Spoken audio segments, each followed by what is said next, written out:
Saudara-saudariku yang dikasihi Tuhan, hari ini Sabtu, 24 Juli 2021, hari biasa pekan ke-16 menurut sabda kita, dari Injil Suci menurut Matius bab 13 ayat 24 sampai 30.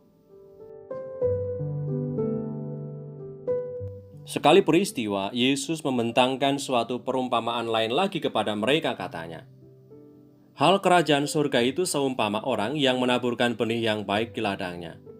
Tetapi pada waktu semua orang tidur, datanglah musuhnya menaburkan benih lalang di antara gandum itu lalu pergi. Ketika gandum itu tumbuh dan mulai berbulir, nampak jugalah lalang itu. Maka datanglah hamba-hamba tuan ladang itu kepadanya dan berkata, 'Tuan, bukankah benih baik yang Tuan taburkan di ladang Tuan? Dari manakah lalang itu?' Jawab tuan itu, 'Seorang musuh yang melakukannya.' Lalu berkatalah hamba-hamba itu kepadanya, 'Jadi, maukah Tuan supaya kami pergi mencabut lalang itu?' Tetapi ia berkata, 'Jangan, sebab mungkin gandum itu ikut tercabut pada waktu kamu mencabut lalang itu. Biarkanlah keduanya tumbuh bersama sampai waktu menuai.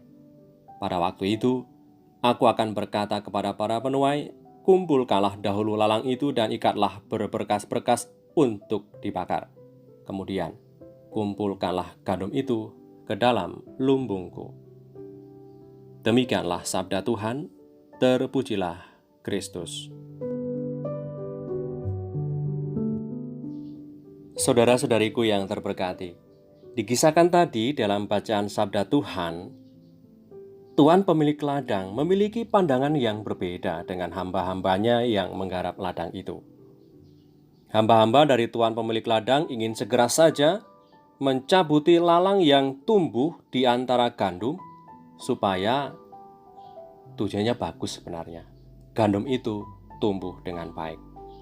Akan tetapi, tuan pemilik ladang menginginkan supaya keduanya tumbuh sampai masa panen tiba.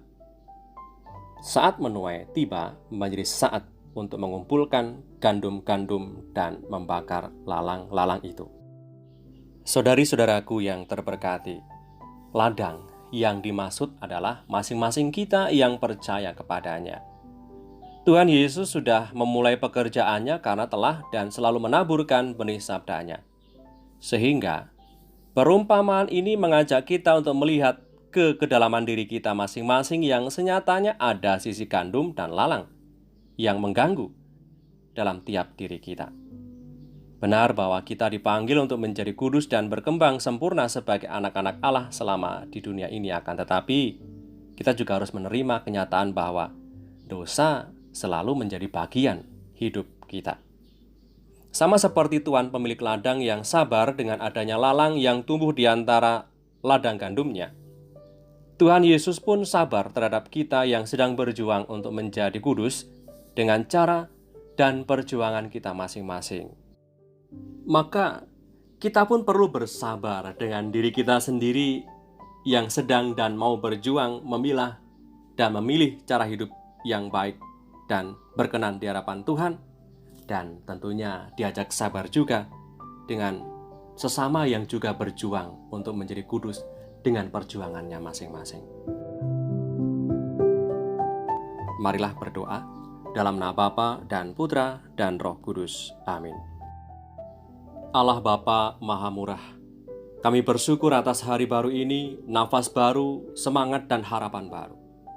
Sabda Yesus Kristus Putramu mengajak kami untuk bisa lebih bersemangat lagi dalam mengikuti Dia. Sebab Engkau selalu sabar dan murah hati pada kami yang rapuh dan mudah menyerah.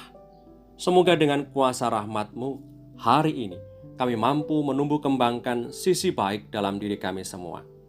Dengan pengantaran Kristus Tuhan kami yang hidup dan berkuasa bersama Engkau dalam persekutuan Roh Kudus sepanjang segala masa. Amin. Berkat Allah yang Maha Kuasa turun atas kita semua, Bapa dan Putra dan Roh Kudus. Amin.